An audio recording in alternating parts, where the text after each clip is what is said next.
নতুন বাজেটে সামাজিক সুরক্ষা খাতে বরাদ্দ বাড়তে পারে 4,000 কোটি টাকা।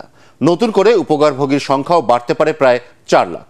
পিছিয়ে পড়া জনগোষ্ঠীর জীবনমান উন্নয়নে বয়স্ক, বিধবা, প্রতিবন্ধী জনগোষ্ঠীর জন্য প্রণোদনার হার বাড়ানোর দিক নির্দেশনা থাকছে আসছে বাজেটে।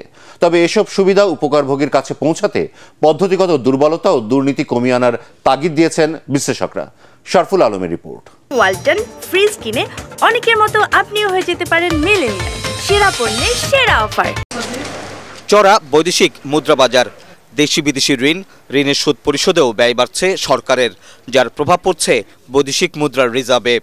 এসব কারণে আমদানি করা সব পণ্যের দাম বাড়তি, যার প্রভাব পড়ছে নিত্যপণ্যের বাজারে।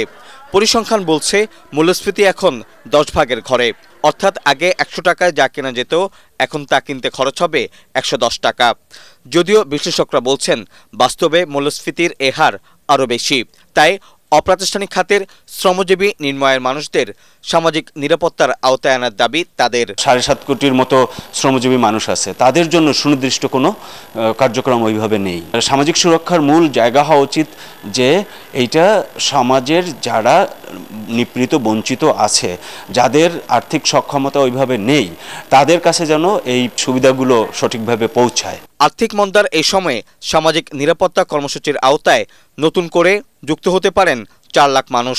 চলতি অর্থ বছরের চেয়ে কিছুটা বেড়ে বিশেষ চাহিদা সম্পন্ন প্রতিবন্ধী, বয়স্ক ও বিধবা ভাতা প্রাপ্তির সংখ্যা বাড়ানোর পাশাপাশি কম দামে পণ্য কিনতে টিসিবি ফ্যামিলি কার্ডধারীর সংখ্যা বাড়ানোর ঘোষণাও আসতে পারে নতুন বাজেটে।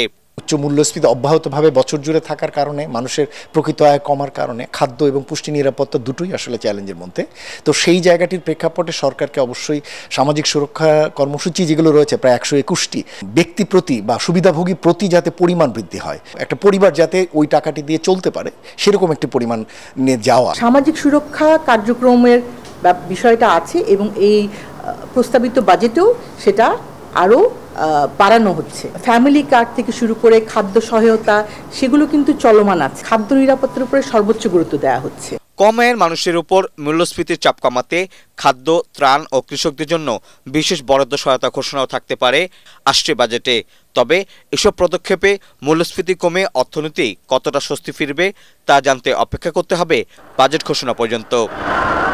উচ্চ মূল্যস্ফীতির এই সময়ে সরকারের সামাজিক সুরক্ষা খাতে বাজেট বরাদ্দ বাড়ছে 4,000 কোটি টাকা। নতুন করে এই সুবিধার আওতায় আসছেন 4 লাখ মানুষ। বিশেষজ্ঞরা বলছেন সরকারের এই সুবিধা যাতে প্রকৃত উপকারভোগীদের কাছে পৌঁছায়, সেজন্য সরকারের বিভিন্ন সংস্থাকে আরও বেশি উদ্যোগী হতে হবে। শরফুল আলম, এটিএন বাংলা, ঢাকা।